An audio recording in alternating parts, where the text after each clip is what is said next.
कोरोनामुळे मूर्तिजापूर कवठा सोपीनाथ येथील मंदिरात नागपंचमीला शुकशुकाट दिसून आला। कोरोनामुळे भाविकांना हिरमोड झालं असल्याचंही निदर्शनास आलं।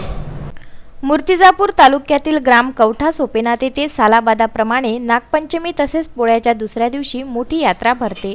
मात्र यावर्षी सर्वत्र कोरोना संसर्गजन्य आजाराच्या सावटाखाली अकोला जिल्हाधिकारी तसेच मूर्तिजापूरचे उपविभागीय अधिकारी अभयसिंग मोहिते यांच्या आदेशान्वये लोकांचा जमाव होऊन गर्दी होऊ नये म्हणून यात्रा रद्द करण्यात आली असून सर्वत्र शुकशुकाट दिसून आला।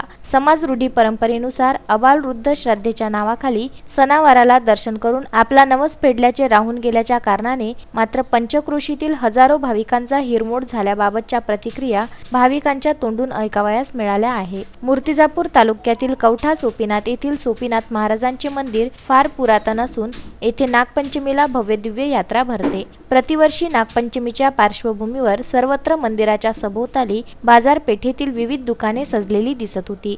जिकडे तिकडे यात्रेत शेतकरी वर्ग तसेच गौपालक हे वेडूपासून तयार करण्यात आलेल्या काठ्यांची तसेच बैलजोळीच्या साज शृंगाराची खरेदी करण्याची लगबग, खास करून महिलांची संसारोपयोगी लहान मुलांची खेळणी आदीसह खरेदीची धामधूम होत असते। या यात्रेच्या निमित्ताने लहान मोठ्या व्यावसायिकांना उत्पन्नात भर पडते। नवीन लग्न झालेल्या सासरवासिनी मुली नागपंचमी या सणाला आपल्या माहेरी येतात। आपल्या संसारिक जीवनाच्या गप्पागोष्टी मैत्रिणी तसेच कुटुंबियांसमवेत आदान प्रदान करून मनमुराद आनंद लुटतात। यंदा मात्र सर्व माहेरवासिनीच्या अपेक्षांवर कोरोनामुळे विरजण पडले आहे। सगळीकडे कोरोनाबाधित रुग्णांची वाढ होत असल्याने राज्य परिवहन महामंडळाच्या बसेस तसेच रेल्वे सेवा ठप्प असल्याने या गावातील माहेरवासींनी तसेच पंचक्रोशीतील भाविक भक्त लॉकडाऊन सुरू असल्याने सर्वत्र शुकशुकाट दिसून येत आहे।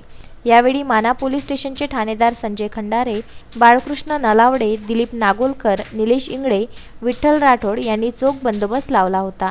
कवठा सोपीनाथ येथील सरपंच वैष्णवी प्रफुल्ल बाजड व पटवारी विशाल काटोल यांनी नियमांचे उल्लंघन करणाऱ्यांकडून प्रत्येकी 200 रुपये दंड आकारून शासन निर्देशाचे पालन केले। बाळासाहेब गणोरकर, विदर्भ न्यूज, मूर्तिजापूर।